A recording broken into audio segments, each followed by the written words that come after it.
A União Soviética surgiu como resultado da Revolução Russa, em que se tornou uma nação socialista.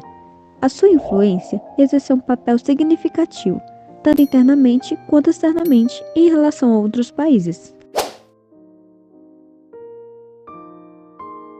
O que era para ser um centralismo democrático acabou se tornando uma ditadura totalitária, devido à centralização do poder de Stalin.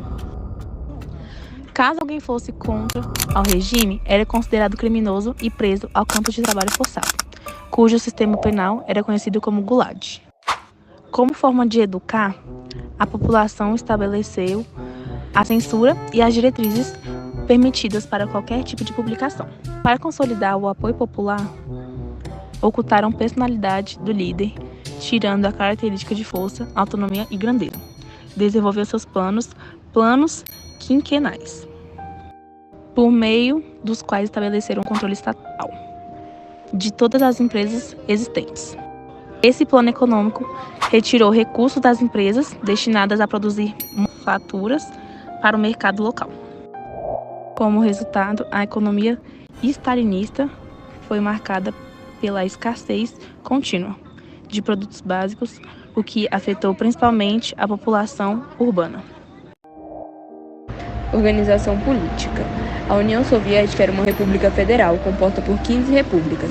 Soviet de la União representava a população. Soviet de la Nacionalidade, que representava as repúblicas que acompanham a URSS. Congresso dos Sovietes, representantes dos sovietes de trabalhadores mais importantes. O Poder Executivo representava o Comitê Executivo Central de toda a Rússia.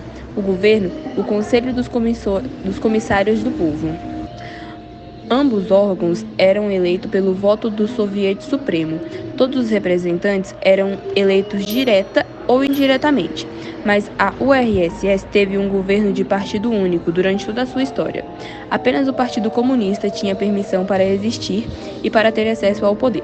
Era preciso ser membro do partido. O poder do Partido Comunista sobre o governo era absoluto. É por isso que o cargo de secretário-geral, que era o cargo mais alto do partido. Propaganda e ideologia. O marxismo é um método que sustenta que a luta de classes levaria à revolução proletária e à criação de uma sociedade sem classes, na qual os meios de produção seriam de modo comum. A propaganda e a ideologia foram muito importantes para o poder da coesão social soviética, mas, com o uso excessivo desse modo, também teve consequências negativas, como o cancelamento da liberdade de expressão e o modo da personalidade dos líderes. O estudo da propaganda e da ideologia soviética tem efeitos importantes de controle e manipulação em regimes autoritários. Moldando as percepções e crenças dos cidadãos, o Estado iria conseguir sua influência política e reprimir qualquer tipo de controvérsia do povo.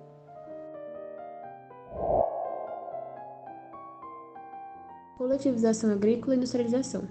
Sob o governo de Joseph Stalin, ocorreu a coletivização forçada da agricultura e a rápida industrialização do país. Foi o processo de transferir pequenas e médias propriedades privadas por Stalin, especialmente agrícolas, realizadas durante o primeiro plano quinquenal, e sua transformação forçada em unidades produtivas estatais. Num processo brusco e rápido, onde inclusive foi utilizada forças militares para aplacar a resistência desses proprietários. Isso resultou em uma transformação radical da sociedade soviética, mas também causou grande sofrimento humano e econômico, especialmente durante os anos de fome e repressão.